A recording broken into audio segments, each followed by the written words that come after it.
Our next panel, appropriately titled, Where Business is Actually Heading, Where the Industry is Heading.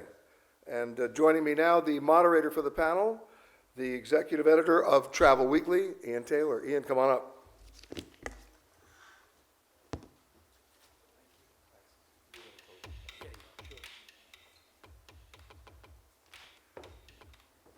Hello, so welcome to this panel in the graveyard shift when you all want your lunch.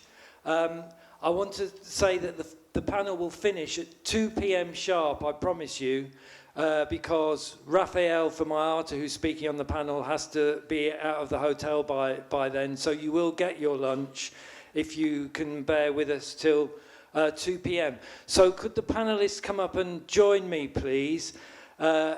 Please welcome Rafael Schvartzman from IATA. He's the Regional Vice President and Director of IATA.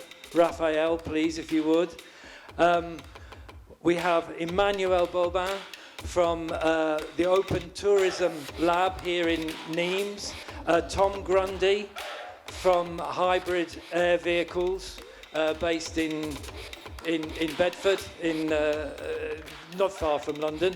And I'm not sure that we have Roberto Martinoli from Silversea Cruises, so if we don't, we'll proceed without Roberto. So I want to start with you, Rafael, since there was a lot of talk in the last panel discussion about aviation and sustainable aviation fuel and so on. Where will airlines and the aviation sector be in 10 years, in 20 years' time?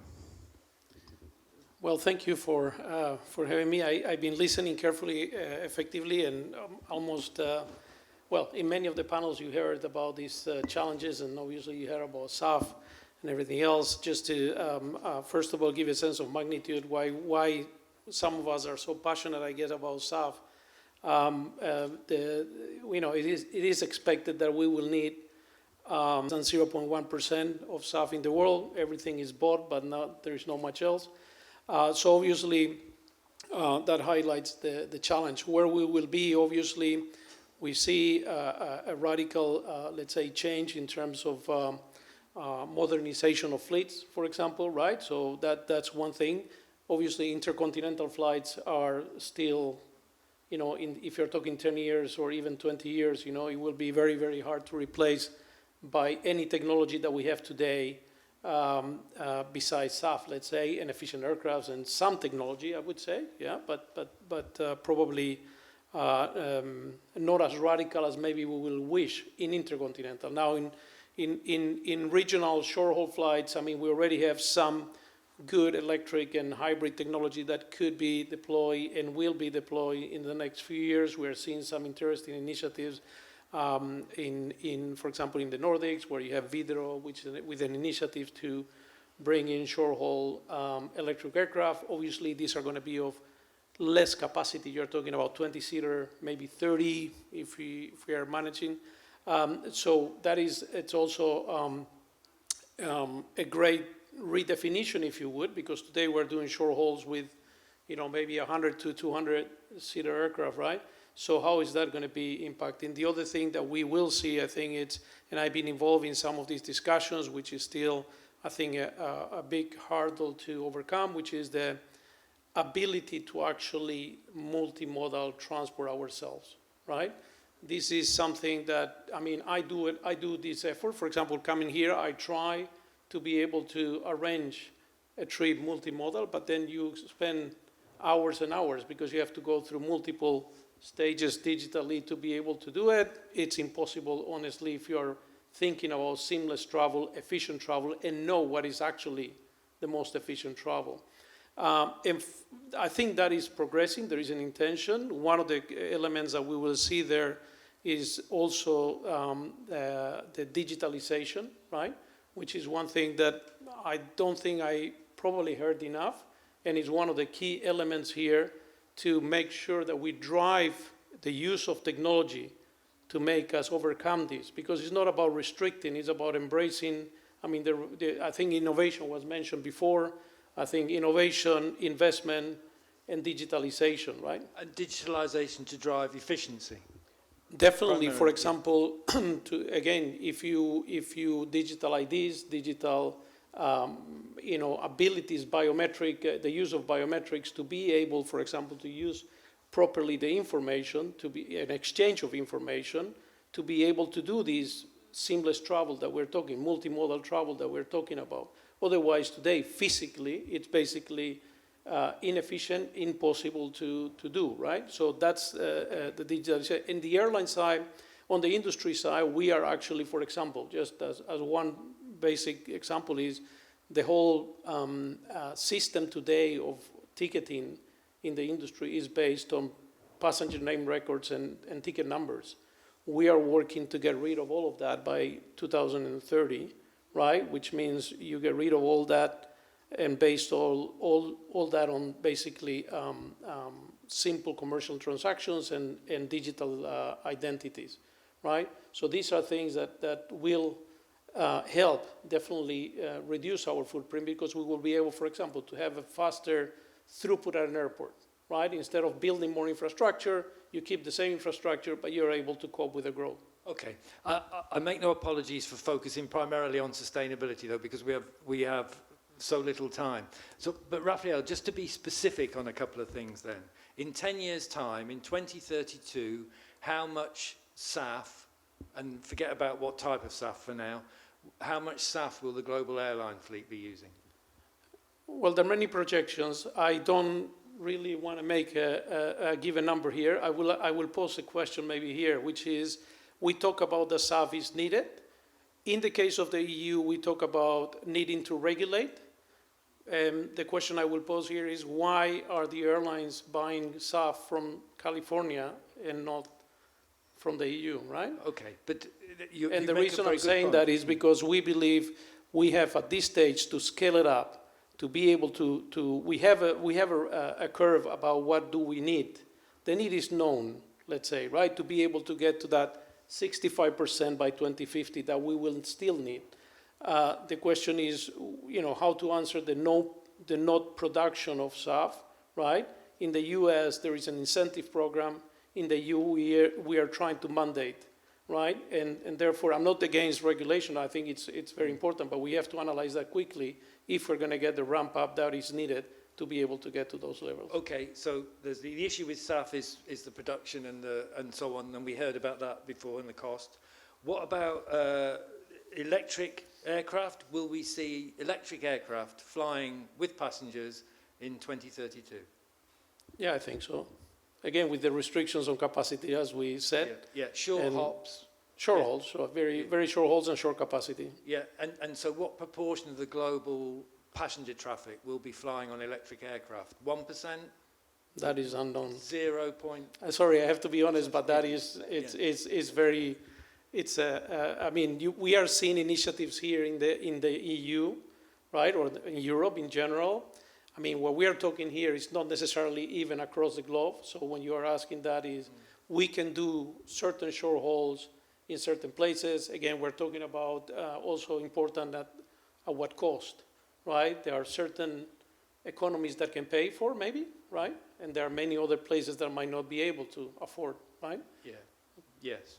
And sorry, just finally, hydrogen, when is it feasible to see aircraft flying on hydrogen, let's say liquid hydrogen, because that would be the best option, and liquid green hydrogen?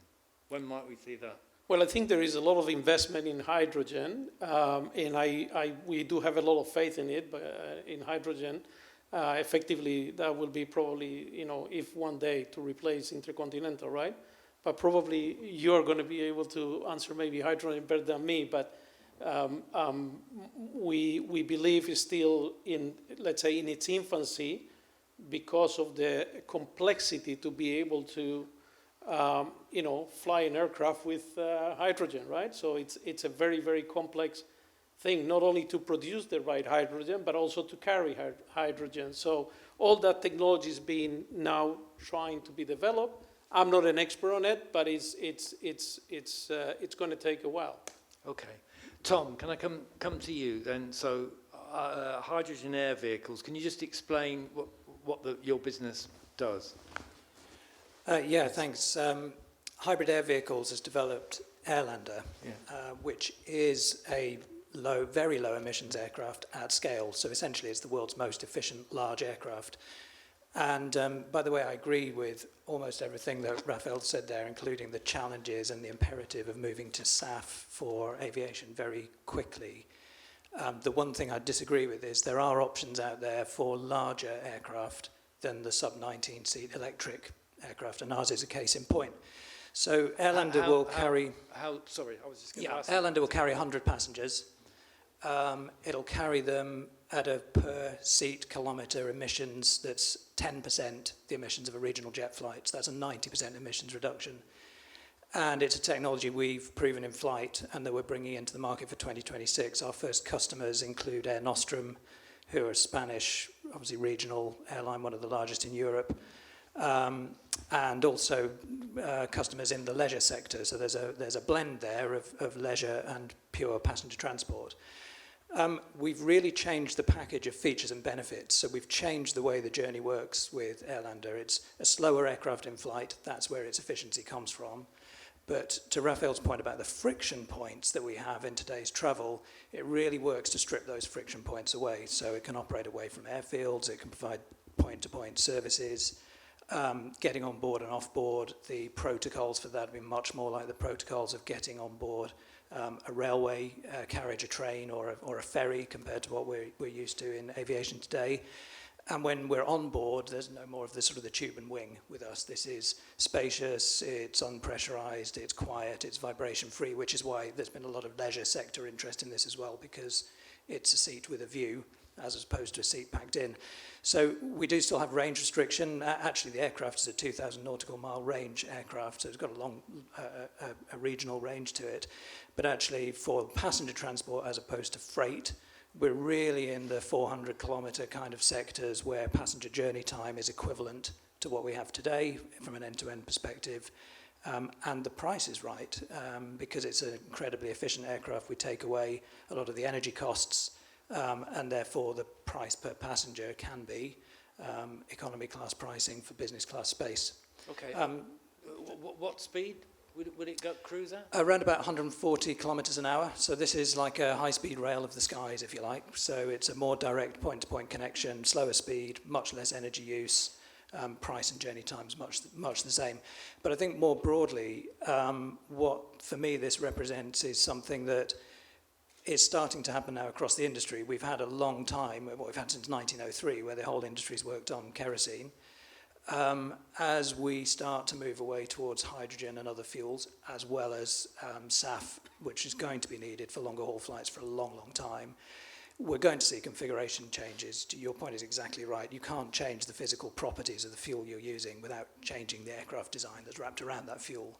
And so I think what we're going to see here is multimodal journeys with aircraft that aren't one size fits all across all the different sectors that we use. You know, right now we've got scaled versions of the same design working everywhere.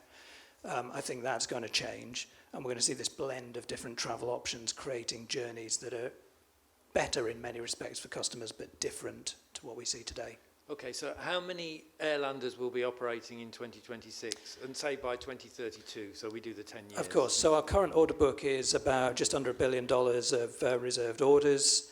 Our business plan is to have the first 12 of those in service in 2026. By 2027, we'll have production capacity running at 24 aircraft a year. And then looking ahead to 2032, we've also, in addition to that Airlander production line there for our first aircraft, this, like any other aircraft manufacturer, we have a family of airplanes coming here. So by 2032, we will have the Airlander 50, that's a 50-ton, 200-passenger, or 6 shipping containers aircraft to provide new logistics connections from Airlander 50 as well. Now, these are really, these are aircraft that don't do the same job in the same way that today's aircraft do. So they unlock new opportunities. They can create some resilience around parts of our network that are currently pretty inflexible. They can drive growth without driving the emissions increase of that growth.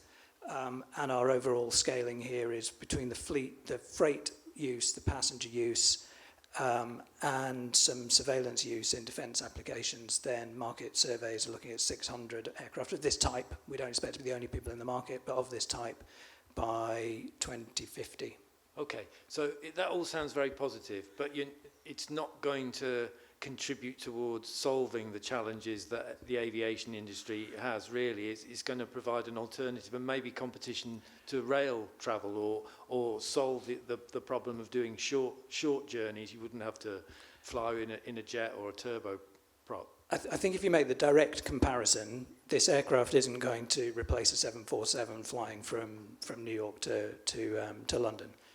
However, it does a number of other things, right? So I think it provides a new node in what I think we're going to see as a structural change, a systematic change to our air transport networks, because none of our solutions today, can we sit here, including SAF, and say we'll definitely get there and get to net zero for those sort of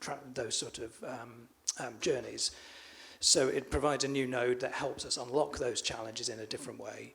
The other thing it does is take some of the big problems alongside passenger transport into a different space. So take freight. We carry a lot of the world's air freight goes as belly cargo. There's still a lot of dedicated air freighters in the world.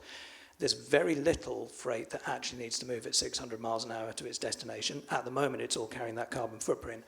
As we look forward and we look at hydrogen aviation, one of the big problems there for fixed wing aircraft is getting the volume of fuel on board that you need. So moving air freight into a slightly slower solution, that will instantly help promote the hydrogen technologies, and it will help drop the carbon impact of today's freight markets. One last area where I think a project like ours really helps, it's a leader. So we're going to be the first into the market here with an aircraft that will adopt hydrogen technologies. We have that technology in development today. We expect to be able to offer an all-electric airlander by 2030 with hydrogen powertrain embedded. And that means that for some of the challenges of bringing hydrogen through, some of the air certification challenges, some of the integration challenges, we're pioneering that, we're pulling those technologies through, and those will spin off into other parts of the aviation world. Okay, I want to come back to ask you some more, but Emmanuel, can we come to you? And sorry to talk to you in English. Open Tourism Lab, can you just explain what the lab does? Okay.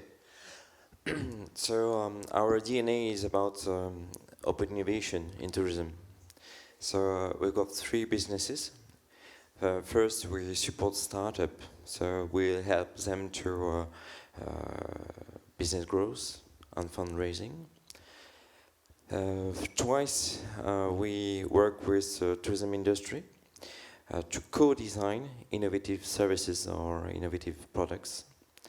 And third, so we make people connected.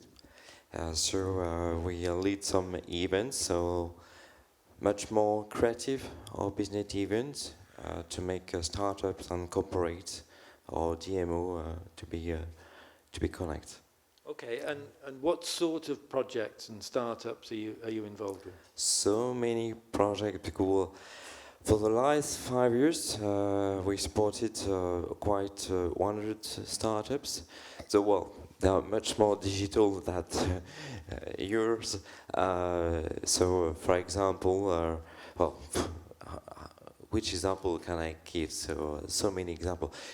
We had some startup yesterday night when we have a dinner, and one of the startup, example, was about digitalization. We have many startups who help digitalization of all stakeholders of the tourism industry. For example, restaurant, hospitality. So one of the startups was there yesterday night, proposed some mobile services to have your menu on your mobile phone, for example. This is a quite simple innovation, but and for example, we have also a startup which is called Quick Text, which is very about conversational solutions. Okay, it's not a major point, but how does having a restaurant menu on your phone help with sustainability? Paper is recyclable. I don't. The data will sit in data centers till sea level Sure. rises and floods the data center, won't it? So, what we have seen for the last decades that innovation were really focused on marketing assets, marketing performance. So this is good thanks to big data, thanks to IA, thanks to IoT, and so on, so on. But it's no more sustainable though. Is it useful for sustainable effective? So in fact, we have to change the model of each startup.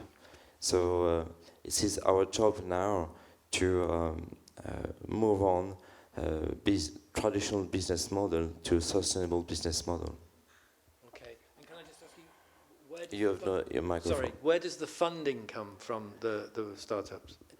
For us, we have 10 partners, private and public partners. So we have fund from them for our OTL. But for startups, we don't accelerate startup by equity. We don't do that, not now, but perhaps I can give you a scoop for next year. We do some service offer to the startup. So we don't do by equity. But in 2023, we are going to launch an invest fund for tourism. So it will be launched, I think, in autumn 2023. Okay, so you should be back at this event in a year's time to tell us Sure, about but that. you know, well, we are from Nimes, so we'll look at it here, and we'll be really grateful if the event will be there next year, so we can announce this launch. Okay, Rafael, can I come back to you? You said you welcome regulation. What regulation do you need to see? Well, we need, apologies, we need to see regulation that will facilitate the production of, I'm not we're not coming from the airlines don't produce fuel, but the fuel producers, or the ones that I have spoken to, obviously, they have different hurdles in terms of certain production systems to be regulated and approved for production, for example, right? And again, this is linked to very much the regulation that today it's incentivizing the production in the US versus not in the EU, right? So these are the type of regulation that we're looking for, incentivizing the transition to, right? Not only on SAF, by the way, but I'm giving the example of SAF because it's an obvious one. We're talking about we need SAF, but the production is happening somewhere else, right? And we have to all reflect on this very carefully because when we talk about SAF, again, it's not just for, obviously, for the airlines, but we're talking about for aviation now.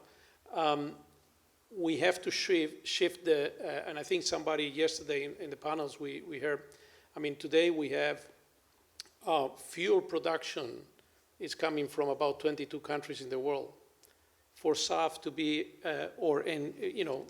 available, it has to be produced almost everywhere. So the shift is quite important and that has to be incentivized. And in this case, the magnitude of the investment requires governments to be able to incentivize those investments, right? Yeah, okay. The issue came up in the last panel session about the age of airline fleets, aircraft. The aircraft coming into service now will certainly be flying in 10 years' time and will be flying somewhere in the world in 20 years' time, won't they? So technological advances in aircraft production are not going to make a huge difference over globally. What's the answer to that? Will aircraft have to be taken out of service more sooner than they are now, or be retrofitted, or how is the industry going to address that? Well, I think, I don't think it's difficult to have a perfect answer because we still have developing technologies that is not very clear, right? How is it going to be developed? But I mean, we already have seen industry embracing, partnerships or investments even on one hydrogen production. Or we have, for example, we heard the Delta and Airbus partnering for developing the hydrogen aircraft, for example, right? So we will see the airlines are already investing in abilities to be able to develop the technology or electric aircrafts as well, and the Air Nostrum, which is also a very good example, actually. These things are going to be, they're still in its, let's say, beginning or infancy, if you would, right? So how is that going to happen? We don't know, right, exactly. I mean, we see the embrace of these technologies. We see the example I gave in the Nordic. We see others.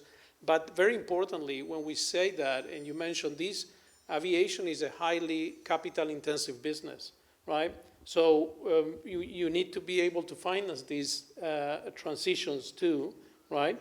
And this is also a message we send to governments in general, where, as IATA, where I was actually speaking to the Dutch government recently, where they decided to increase an €8 environmental tax that doesn't go to the environment to 26 euros, an environmental tax that doesn't go to environment, sure. Right? So how do you expect, in this case, KLM, for example, to be able to refinance their fleet, right?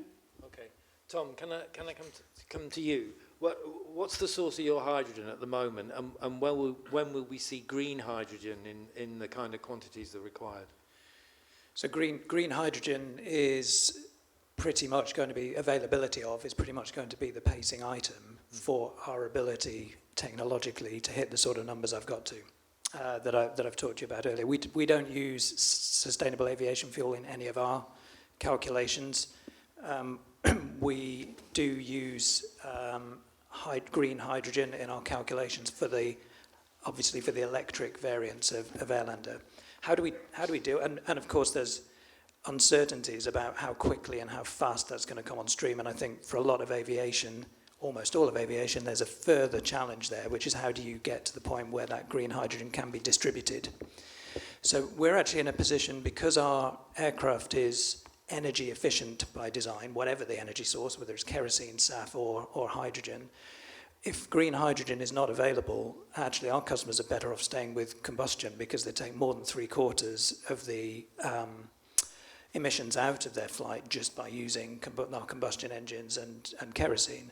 So you'd only step to green hydrogen when it becomes available. Stepping through any other form of hydrogen really is going to be a net disbenefit, because the carbon cost of the production of that hydrogen is higher than the benefit you're getting. So we're building the technology to be ready. We're building the aircraft to be modular, so that the motors can be swapped for engines, with being designed in from day one. And that gives our customers the ability to progressively bring that electric hydrogen technology in as soon as the green hydrogen sources are available. Now, in terms of security of supply, again, the energy efficiency of this aeroplane really helps, because we're talking about a road transportable volume of hydrogen will be enough to sustain a full day of Airlander operations. So the distribution networks can be that little bit more infrastructure light, that little bit easier to scale up, and we're positioning ourselves to be right at the front of that curve. Oh, okay. You're essentially talking about airships, aren't you? And airships have been around since, they were used for passenger transport back in the 1930s. And Hybrid Air Vehicles is a successor company to businesses that have been around in Britain since the 1970s. Presumably, so there's a long history without really the developments coming to fruition, is the point I'm making. So presumably you think now is the time for hydrogen, the sort of Airlander type travel? Yeah, the questions you're asking, by the way, are the exact questions that I asked when I joined the business, because there is a long history of airships not making it into the mass market. And, why is that? Well, there are three reasons that this is right now. The first is technology. So at two levels, we've got materials science, computational fluid dynamics, and other technologies available to us now that allows us to take the technology to a different place. And the place that we've taken it to is something where although our aircraft incorporates some airship technology or some technology from that world, the way it's designed and operates is fundamentally different. In the interest of time, just keeping that short, essentially we've designed a heavier than air aeroplane, so it doesn't float. It just uses some of that buoyancy to give us a head start against gravity. And that's different enough to have been a patentable technology for our business, so that's a step away from airships. For the airlines and the operators, that makes a fundamental difference. It means your passengers are walking off. They're not climbing from a mast all the way down. It means that when you drop freight in a remote place, you've not got a buoyancy problem trying to take that airship away from you. And coming down to the boring economics of the business, that means the turnaround times go down. It means the asset utilization's up, and it means the second piece of this works, which is economics. So we've now got an economically viable proposition, which in my view, airships never were. Very efficient in the air, very hard to deal with in the practical reality of running a fleet. So having solved that problem through technology, we've now got the economics right. That's driven a large part of our market forecast and the market uptake. But now we've added a third leg to this, which is particularly since COVID, large parts of the industry have realized that actually fleets can be stopped from flying. If we get this wrong, political or social license to operate gets withdrawn. We're already seeing moves in France to encourage people away from domestic aviation. That's happening elsewhere. France is almost unique in the level of infrastructure it's got on the ground in the high-speed trains. Large parts of the world haven't got that. Even in Spain, which is a very developed rail network, there are big parts of Spain's geography where that just doesn't work. Hence, a transport company like the Air Nostrum Group who've got interests obviously in the airline, but also in rail transport. They come to us and see Airlander as a quick, low emissions introduction as a city connector that complements those other options. Okay, just one or two word answer. What height will Airlander fly at? So for you on board your future Airlander journey, expect to be typically at 5,000-6,000 feet above the ground, so much lower. Can operate at up to 20,000 feet in some roles. You'll be above the weather. But you'll be in and around the weather, but the way Airlander operates, again for you as a passenger, the scale of the aircraft and the way it flies, none of that nasty, bouncy turbulence over the 400 or so kilometre ranges we're targeting this at for passenger travel. The wind impact on arrival times is well within the norms that we're used to in air transport because they're short sectors. Okay, 5,000 feet is about 1,500 metres for those of you in the audience. Look, final word has to go to Emmanuel because we've run out of time. So Emmanuel, I want you to say what you would like to say, but also what technologies do you think will make the most difference in the next 10, 20 years in travel? Okay. Actually, well, for the last years, well, we enforced our mission to change the way we look on impact solutions. And second, well, we enhance commitments. We try to enhance commitment on uptake innovation. But for the first point, so we make an active watch on other sectors, on other industries. For example, about low tech, about it's not industry, but about biomimeticism, about biotech. For example, I just want to share with you an example. We support a startup which is called Aglaé. Aglaé is a biotech which invent a serum to put in plants and to make luminescence. So it's a very innovative solution, for example, for event industry to be more, to get to give some energy sobriety. So I think we have to do a very good job to be more curious, perhaps much less digital, but to look after, well, this kind of startup, this kind of real good experience. And on the second point, so we work on innovation uptake because, well, I think we talk about this during these 2 days. We have to work on behavior, And thanks to behavioral science, we help consumers to adopt, uptake innovation, and to adopt better manner to get more sustainable. Okay, that's a good point to end on, but it opens up a whole new discussion. Look, thank you for being patient with me because we've run over 2 p.m. a little bit. Apologies to the panel because we had to curtail the discussion. Apologies to you because I didn't get any chance to invite you to ask questions. Please thank Tom, Rafael, and Emmanuel. And you will find your lunch outside where it was yesterday. I think we're supposed to be back here at 2:45, but I would make it 3 o'clock. Okay? Thank you.